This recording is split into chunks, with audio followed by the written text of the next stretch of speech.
ಕಾಂಗ್ರೆಸ್ ಸರ್ಕಾರದವರು ಸಂವಿಧಾನದ ಪೀಠಿಕೆಯನ್ನು ಓದಿಸ್ತಾರೆ. ಆದ್ರೆ ಎಲ್ಲಿಯೂ ಸಮಾನತೆ ಇಲ್ಲ, ಸಹೋದರ ಯಾರು ಹೇಳಿದ್ದು?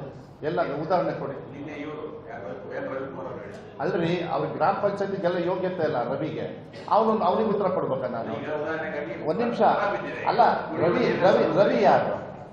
ಬರ ಬಂದಿದೆ, ಬರ ಕರ್ನಾಟಕಕ್ಕೆ ಬಂದಿದೆ, ಹೌದಾ? ಕರ್ನಾಟಕ ಯಾವ ದೇಶದಲ್ಲಿದೆ? ನಮ್ಮ ಭಾರತ ದೇಶದಲ್ಲಿದೆ. ಭಾರತ ದೇಶ ಏನು ಕತ್ತೆ ಕಾಯ್ತಾ ಇದೆಯಾ? ಎಷ್ಟು ಕೊಟ್ಟಿದ್ದಾರೆ ದುಡ್ಡು? ಭಾರತ ದೇಶ ಕತ್ತೆ ಕಾಯ್ತಾ ಇದೆಯಾ?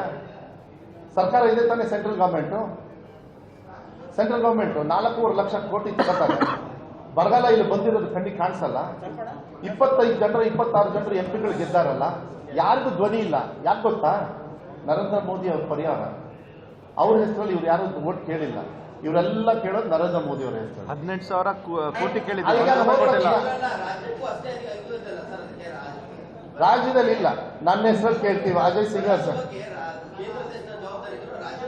100%. ಒಂದು ನಿಮಿಷ, 100% ಸಹಾಯ ಆಗ್ತಾ ಇರೋದು ನಮ್ಮ ಗ್ಯಾರಂಟಿಗಳು. ಫ್ರೀಯಾಗಿ ಓಡಾಡ್ತಾ ಇದ್ದಾರೆ, ಇದರಲ್ಲಿ ಅಟ್ಲೀಸ್ಟ್ ಜನರು ಇಲ್ಲಿ ಬದುಕ್ತಾ ಇದ್ದಾರೆ ತಿಳ್ಕೊಳ್ಳಿ. ಆಮೇಲೆ ನಾವು ಕೂಡ ಜಾಸ್ತಿ ಏನು ದುಡ್ಡು ಕೊಟ್ಟಿಲ್ಲ ಬರಗಾಲದಿದ್ದೊಳಗೆ, ಸ್ವಲ್ಪನಾರು ಕೊಟ್ಟಿದ್ದೀವಿ.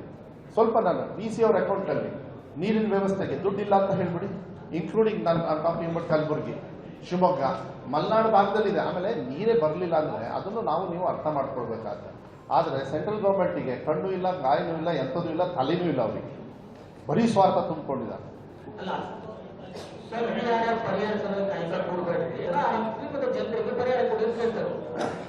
ಅಲ್ಲ ಅಲ್ಲ ಹಂಗಾದ್ರೆ NDRF ಅಂತ ಹೇಳಿ ಯಾಕೆ ಇಟ್ಟಿದ್ದೀರಿ? ಅದನ್ನ ಕ್ಲೋಸ್ ಮಾಡ್ಬಿಡ್ರಿ, ಬಾಗ್ಲ ಹಾಕ್ಬಿಡಿ. ಅದನ್ನ ಯಾಕೆ ಇಟ್ಟಿದ್ದೀರಿ? ಕ್ಲೋಸ್ ಮಾಡ್ಬಿಡಿ ಅಂತ. ಇವರು ಸೆಂಟ್ರಲ್ ಗೌರ್ಮೆಂಟ್ ಸ್ಕೀಮ್ನ ಅದು ಕಾಯ್ಬೇಡ್ರಿ ಅಂತ ಹೇಳಿದ್ರೆ, ಅದಕ್ಕೆ ಹೇಳಿದ್ರು ಹೆಡ್ಲೆಸ್ ಅಂತ. ಅಶೋಕ್ಗೆ ತಲೆ ಇಲ್ಲ ಅಂತಿದ್ದಕ್ಕೆ ಇದಕ್ಕೆ. ಯಾಕೆಂದ್ರೆ NDM ನಾನ್ಸ್ನ ನೀವು ಬೇಡ, ಅದಕ್ಕೆ ಯಾಕೆ ಕಾಯ್ತೀರಿ ಅಂದ್ರೆ, ಇವ್ರು ಎಂತ ಅಪೋಸಿಷನ್ ಪಾರ್ಟಿ ಇದ್ದೀವಿ ಇವರು. ಅಲ್ಲ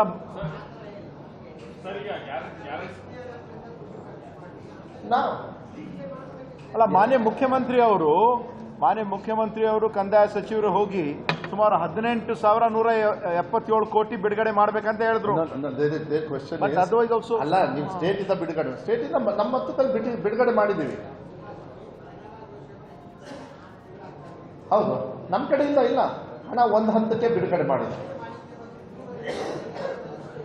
ನೋ ಪರಿಹಾರ ಏನ್ ಮಾತಾಡ್ತಾ ಇದೆ? ಮೊನ್ನೆನೂ ಮೀಟಿಂಗ್ ಮಾಡಿದ್ದಾರೆ, ಪರಿಹಾರ ಇಲ್ಲ.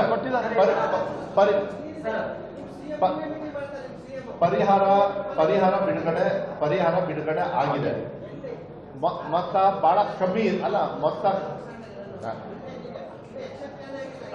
ಅಲ್ಲ, ಆಕ್ಷನ್ ಮೀಟಿಂಗ್ ಆಗಿದೆ. ಮೊನ್ನೆನೆ ಹಣ ಕೇಳಿ, ಹಣನ DC ಅವರ ಆಫೀಸ್ ಲೆವೆಲ್ಗೆ ಕಳಿಸಿ ಸೆಂಟ್ರಲ್ ಗವರ್ಮೆಂಟ್ ಇಂದ ಆಗಿದೆ. ಅದನ್ನು ವಿಧಾನಸೌಧದಲ್ಲೇ ಮಾನ್ಯ ರೆವಿನ್ಯೂ ಮಿನಿಸ್ಟರು ಘೋಷಣೆಯನ್ನು ಕೂಡ ಮಾಡಿದ್ದಾರೆ. ಇದು ಯಾವುದೇ ಕಾರಣಕ್ಕೂ ತಪ್ಪಾಗಕ್ಕೆ ಚಾನ್ಸೇ ಇಲ್ಲ. ವಿಧಾನಸೌಧದಲ್ಲಿ ಹೇಳಿ ಬಿಡುಗಡೆ ಆಗಿರೋದು ಹೇಳಿದ್ರೆ, ಪ್ಲಾನಿಂಗ್ ಮಾಡೋದು, ಆಕ್ಷನ್ ಮಾಡೋದು ಅವ್ರದ್ದು, ಎಲ್ಲೆಲ್ಲಿ ಲೋಕಲ್ ಬಾಡಿ ಅವ್ರು ಮಾಡ್ಬೇಕಂತ. ಅದನ್ನ ಬೇಕಾದ್ರೆ ಮಾಡೋದನ್ನ ನಾನು ಕೂಡ ನೀವು ಹೇಳ್ದಂಗೆ ಏನಾದ್ರು ಇಲ್ಲ ಆಗಿಲ್ಲ ಅಂತ ನಾನು ಹೇಳ್ತೇನೆ.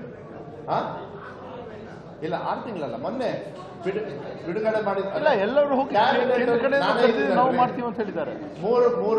ಮೂರನೇ ಕ್ಯಾಬಿನೆಟ್ ಹಿಂದೆ ಬಿಡುಗಡೆ ಮಾಡ್ಬೇಕಾದ್ರೆ ನಾವೇ ಕ್ಯಾಬಿನೆಟ್ ಅಲ್ಲಿ ಅಪ್ರೂವಲ್ ತಗೊಂಡು ಮೊನ್ನೆನೂ ಮೀಟಿಂಗ್ ಆಯ್ತು ಈ ವಿಷಯಕ್ಕೋಸ್ಕರ. ನೆಕ್ಸ್ಟ್ ಅವ್ರಿಗೆ ಹೋಗ್ತದೆ. ಬಟ್ ಏನ್ ಗೊತ್ತಾ, ನೀವು ನಮಗೆ ಕೇಳ್ತಾ ಇದ್ದೀರಿ, ಅವ್ರಿಗೂ ಕೇಳಕ್ ಕಲೀರಿ. ಜಾಸ್ತಿ ಕೇಳಲ್ಲ.